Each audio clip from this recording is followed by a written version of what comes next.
प्रिय बच्चों, mood online classes में आपका हार्दिक अभिनंदन है। आज अपन कक्षा 10 का टॉपिक है अपना लोकतंत्र, इसके बारे में अध्ययन करेंगे। इससे पहले वाले वीडियो में अपने लोकतंत्र का अर्थ और लोकतंत्र के जो प्रकार थे उनके बारे में अपना अध्ययन किया था। उसमें अपन ने जाना था कि लोकतंत्र शब्द है वो अंग्रेजी भाषा के शब्द डेमोक्रेसी,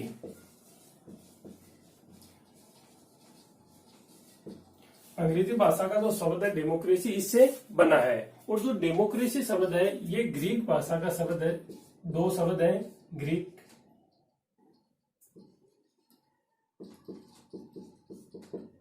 ग्रीक भाषा के दो शब्द थे, डेमोस व क्रेटिया। इन दो शब्दों से मिलकर बना था।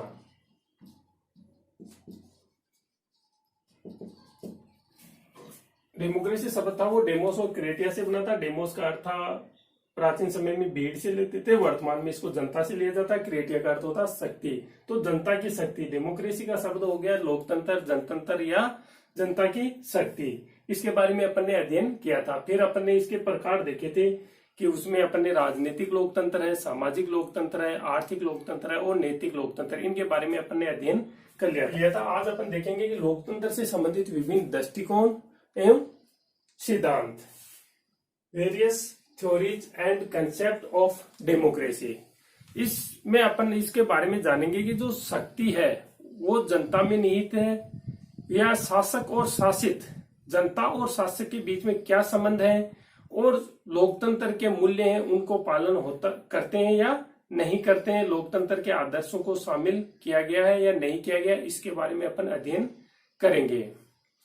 जनता और शासक है उसके बीच में क्या संबंध है, जो शासन की शक्ति है वो जनता में निहित है नहीं है, इसलिए कि जो शक्ति है, शासन की जो शक्ति है वो जनता में निहित है, किसी वर्ग में निहित है, या उसका उपयोग कौन करता है, शासक और जनता के बीच में क्या संबंध है, लोकतंत्र के जो आदर्श हैं वो कौन कौन से हैं। तो इसमें 5 प्रकार के सिद्धांत व दृष्टिकोण बताए गए।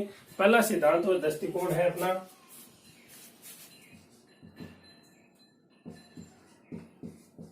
लोकतंत्र का परंपरागत उदारवादी सिद्धांत व दृष्टिकोण।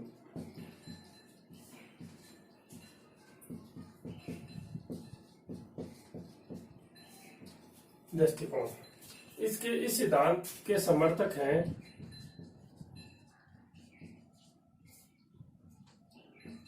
रूसो,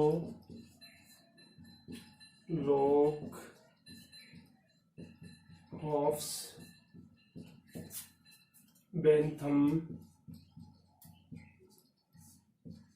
मिल। ये इस मत के समर्थक है जो परंपरावादी उदारवादी है। इसके समर्थक कौन कौन है? रूसो है, लोक है, हॉब्स है, बेंथम है और मिल है। इस सिद्धांत की जो मुख्य थीम है, मुख्य जो लक्षण है वो ये है कि सीमित सरकार,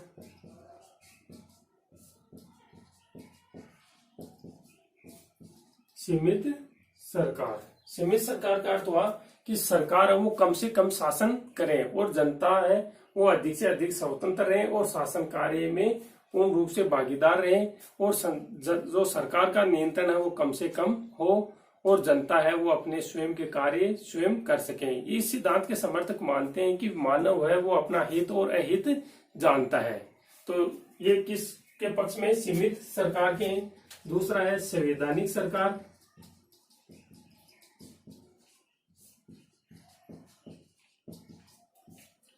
संवैधानिक सरकार का अर्थ हुआ कि जो सरकार गठित की गई है वो संविधान के अनुरूप संचालित हो, संविधान में जो प्रावधान किए गए हैं उन्हीं के अनुरूप वो सरकार संचालित हो। इस सिद्धांत की तीसरी विशेषता है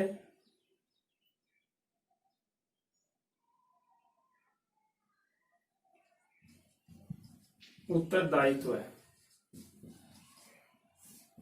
यानी जो सरकार है वो जनता के प्रति उत्तरदायी हो। चौथी विशेषता है जनता का हित, यानी सरकार है वो जनता के हित में शासन करें।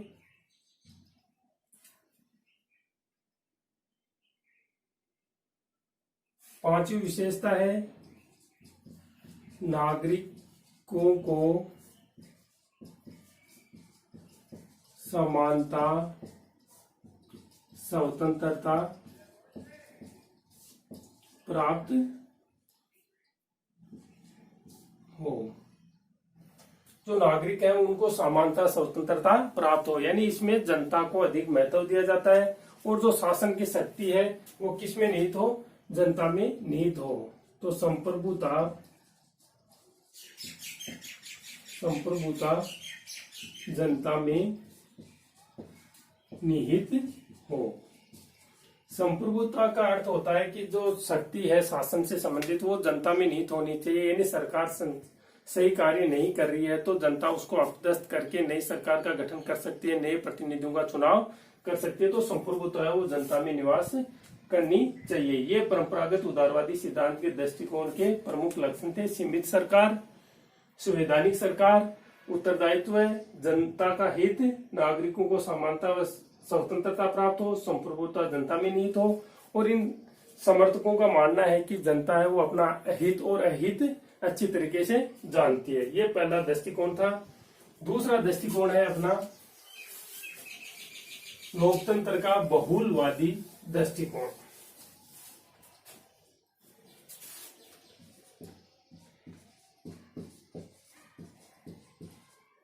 लोकतंत्र का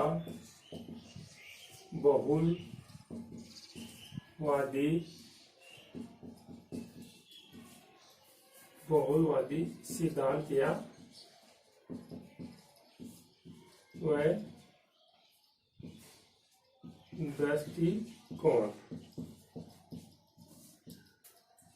दृष्टिकोण इसके समर्थक हैं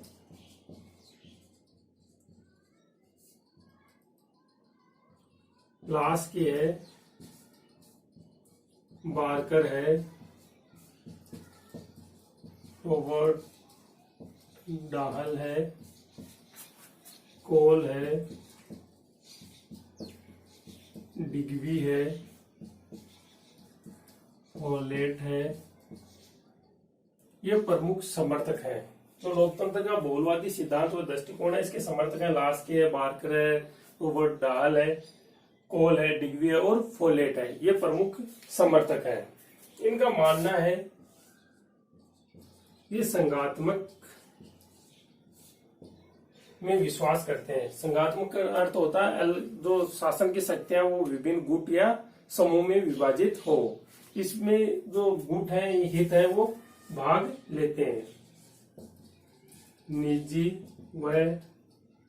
निजी समूह है, वह हित समूह है, शासन में भाग लेते हैं।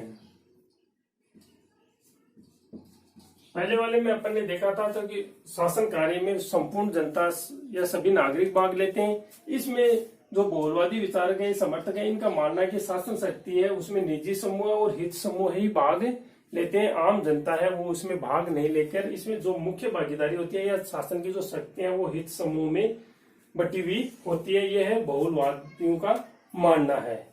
इससे अगला अपना आता है तीसरा दृष्टिकोण सिद्धांत है लोकतंत्र का।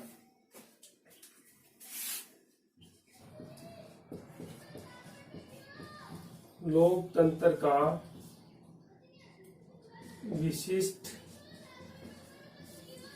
वर्गीय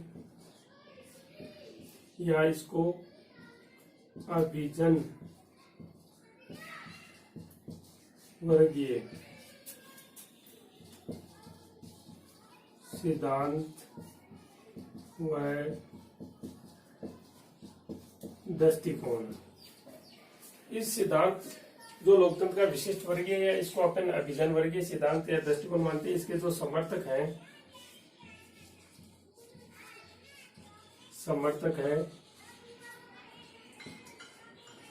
रॉबर्ट मिचेल्स,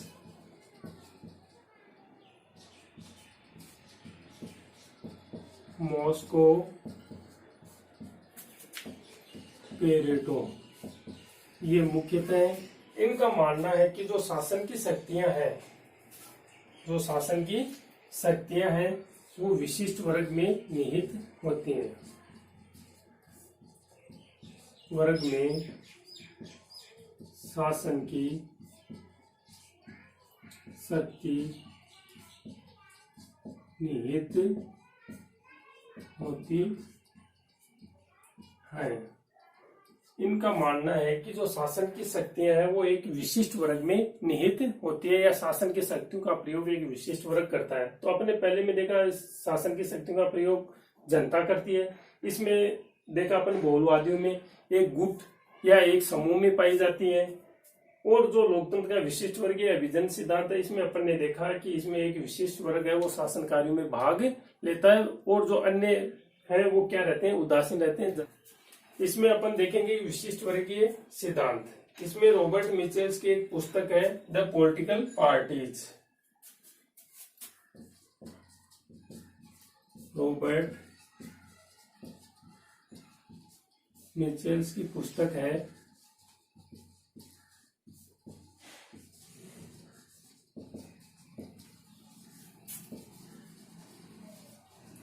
पॉलिटिकल पार्टीज। मॉस्को की पुस्तक है जिनमें इन्होंने विशिष्ट वर्गीय सिद्धांत दिया था कि पुस्तक द रूलिंग क्लास। तो अपन ने देख लिया रॉबर्ट मिचेल्स की पुस्तक है पॉलिटिकल पार्टीज और मॉस्को की पुस्तक है द रूलिंग क्लास। ये दो पुस्तक हैं। अब अपन चौथा देखते हैं, इसका सिद्धांत है वो है लोकतंत्र का सामाजिक सिद्धांत।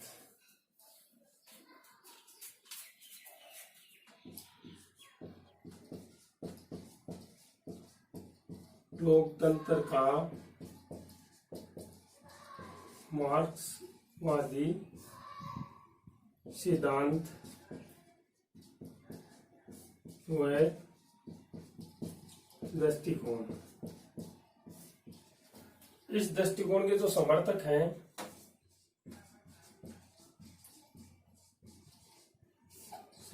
हैं कार्ल मार्क्स व एंजिल। ये इस सिद्धांत के समर्थक हैं। इन्होंने ये बताया कि जो समाज में जो आर्थिक स्थिति है उसके बारे में इन्होंने अपना सिद्धांत दिया कि जो आर्थिक असमानता है, आर्थिक असमानता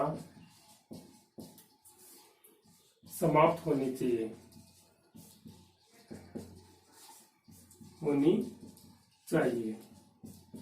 इन्होंने देखा कि जो अर्थव्यवस्था है, जो धन है उसका पूंजीपति उपयोग करते हैं और मजदूर है उसका शोषण होता है। तो इन्होंने माना कि जो अर्थव्यवस्था है, जो गरीब और अमीर के बीच में जो खाई बनी हुई है, बीच में जो दूरी बनी हुई है, उसको समाप्त कर उनमें समानता लानी चाहिए। तो इसके पक्षधर है वो आर्थिक समानता पर बल देते हैं। ये जो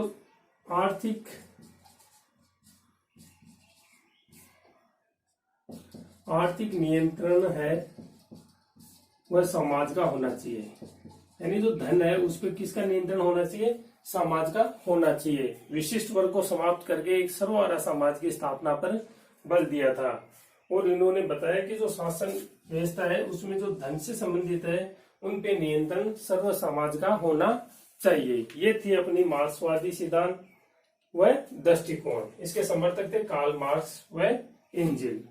नेक्स्ट अपना आता है लोकतंत्र का समाजवादी सिद्धांत।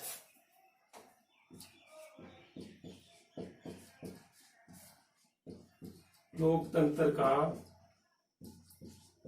समाजवादी सिद्धांत व दृष्टिकोण। जो ये लोकतंत्र का समाजवादी दृष्टिकोण सिद्धांत है, ये दो का सम्मिलित रूप है। जो ये मार्क्सवादी है और ये जो अपना पहला उदारवादी है। मार्क्सवादी प्लस परंपरागत उदारवादी, इन दोनों का जो मिश्रण है वो किस में समाहित है? लोकतंत्र का समाजवादी सिद्धांत है। जैसे अपने परंपरागत उदारवादी की विशेषता देखी थी कि इसमें जनता को अधिक से अधिक स्वतंत्रता समानता प्रदान की जाती है, जनता का हित होता है, लोकप्रिय शासन में विश्वास करते हैं। इसके साथ में मार्क्सवाद में अपन ने देखा कि आर्थिक समानता पे बल देते हैं। तो समाजवादी जो सिद्धांत है ये व्यक्ति की स्वतंत्रता समानता और लोकतंत्र और लोकप्रिय शासन में विश्वास करता है, सीमित शासन में विश्वास करता है, साथ में ही वो आर्थिक समानता पर भी बल देता है।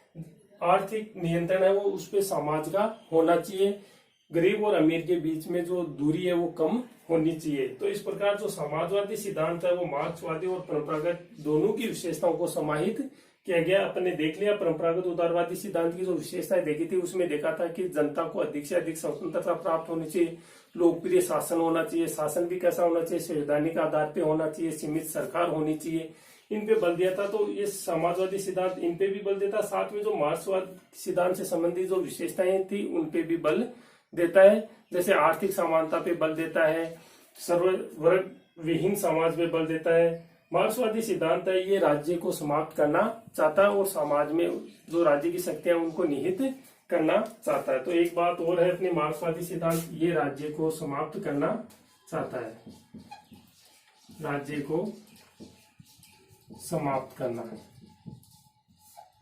यानी राज्य विहीन समाज होना चाहिए। जो राज्य की शक्तियां वो किस में निहित होनी चाहिए? समाज में होनी चाहिए। तो अपन ने 5 प्रकार के सिद्धांत और दृष्टिकोण देखे थे लोकतंत्र से संबंधित। जो एक तो परंपरागत उदारवादी सिद्धांत था जो व्यक्ति की स्वतंत्रता और व्यक्ति के हित पे बल देता है। दूसरा था बहुलवादी सिद्धांत, इसमें अपन ने देखा कि शासन की शक्तियां वो किसी वर्ग या समूह में निहित होती है। फिर विशिष्ट वर्गीय सिद्धांत है, इसमें विजन वर्ग है, कुलीन तंत्र है या कुलीन व्यक्ति है वो ही शासन कार्य में भाग लेते हैं, वो ही उस शक्ति का प्रयोग करते हैं। फिर अपने मार्क्सवादी सिद्धांत देखा, इसमें आर्थिक समानता पे बल दिया गया। फिर समाजवादी सिद्धांत देखा, उसमें परंपरागत उदारवादी सिद्धांत है और मार्क्सवादी सिद्धांत दोनों का सम्मिलित रूप है। धन्यवाद।